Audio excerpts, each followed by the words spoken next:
Yeah, I'm here, mate. Yeah, it shows how many of us work on a Saturday. I know, that's what we were worried about. Thanks for your Yeah, patience. yeah. Thanks for your patience No, and it's good for you. understanding. You'll be away quick, mate. Unless I ask my usual number of questions. Yeah, you won't be doing that. Drew can go first if you want, Drew. Yeah, sure. Adrian, let's just go on. We trained once against Wigan. Recording in progress. And then we have trained once today before we play Hull. So obviously, last week a little lethargic against Wigan, didn't start really well. That first 40 minutes was hectic, and not us. I didn't see that coming, but obviously disappointed with that. But since then, we've had a get together yesterday, but we didn't train. It was more a weight session and a bit of a flush just to get the lactic acid out to make us feel a little bit better, and then we just trained this morning. Good stuff. And how important is this clash with Hull tomorrow, given the fact that there's only a handful of games left in the league table and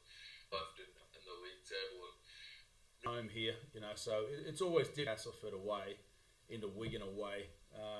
That's the tricky part. If one of those may have been away, that's the tricky part. If one of those may have been at home, it might have been easy for us, especially the Wigan one. But we had to travel twice away, but now we come home in a short turnaround. We've experienced that all year. So this week's been about us, but it's going to be really important for us. We understand very clearly our situation and the ladder and the importance of a really solid performance.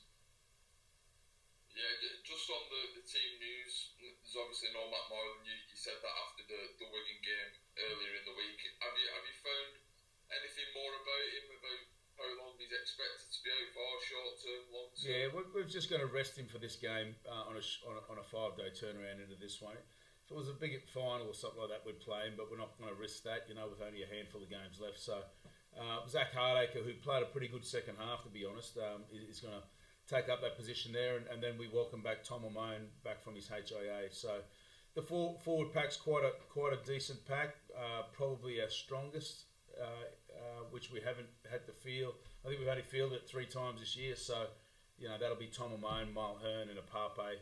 That's as good a front row as there any in the comp. You got O'Donnell and Holton, and then Asiata at 13. So the bench will be pretty good as well with Penne, Trout. We've got Matty Davis and also Brad Dwyer. So yeah, pretty good side.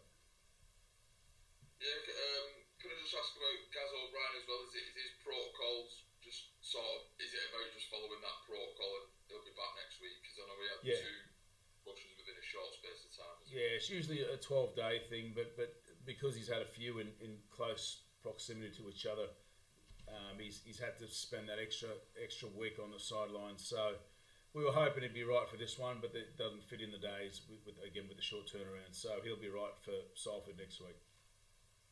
Good stuff. Just the last one from me. Can I just ask about Ben McNamara as well and how he's getting on in his recovery? Yeah, Ben's had an issue with his back and some nerve issues in that, which is sending nerve pain down the back of the hamstring. So it's not a good one, but we're working really hard to.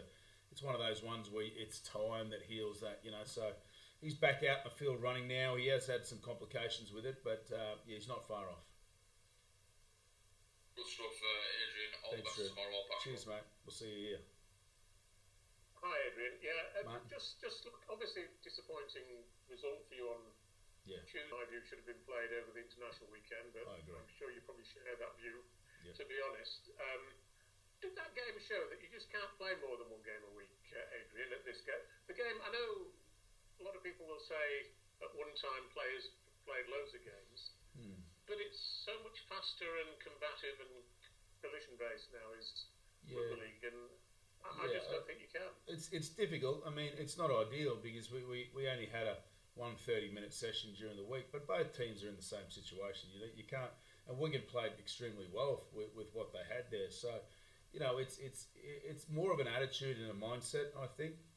Ideally, we would prefer not to have played it in between on the short turnarounds and on that international weekend, as you mentioned.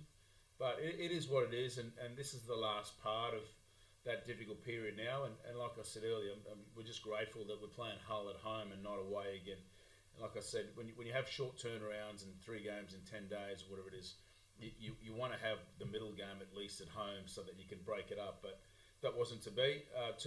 We didn't turn up there at Wigan. Very frustrated and disappointed. But I'm hoping for a response off the back of that performance.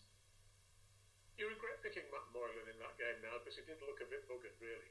Yeah, look, I think I got when he was on the field. I got a couple of knives in the neck for that, but I think at the end of the day, it was Matt's call, in the sense of him how he was feeling. So I got that wrong, and that's okay. You get that every now and then, but I had someone on the bench there to cover that position. Probably a change could have come sooner, but it wasn't ideal. In a big game we had. Jack Hughes in the sin bin 10 minutes in the game and Matty Moreland not physically right at fullback there just put us under a fair bit of pressure, which didn't help the outcome. And just looking ahead to the whole game, Adrian, it's quite remarkable looking at their squad that they've selected. There are only 2 players with squad numbers 1 to 17, which is Tumavarvi and Herman Esiese. Yeah. It's quite remarkable, isn't it, the changes that they've had this year. Yeah. I think they've probably improved over the year, but crikey, it's just been incredible. You don't quite know what you're coming up against, I think.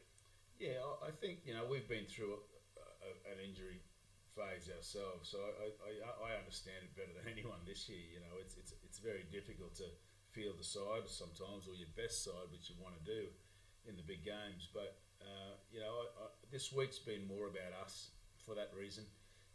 We can look at their team and go, right, these are where the threats are coming from, but it's very difficult to say who's going to play where and very little information on the majority of the players. But having said that, there are a couple of good young kids there that I've watched and that they've played over the last 2 or 3 weeks. So those players are looking for opportunity and will bring enthusiasm. So there's still some quality players in that team, albeit from loans from other clubs or whatever, but there's still some quality there that can hurt you. So it's the same for us. If we turn up with the wrong attitude like we did last week, we're going to get hurt again. So it's about us turning up, responding to the performance from last week, and then getting us back on track with the DNA of who we want to be to finish the season.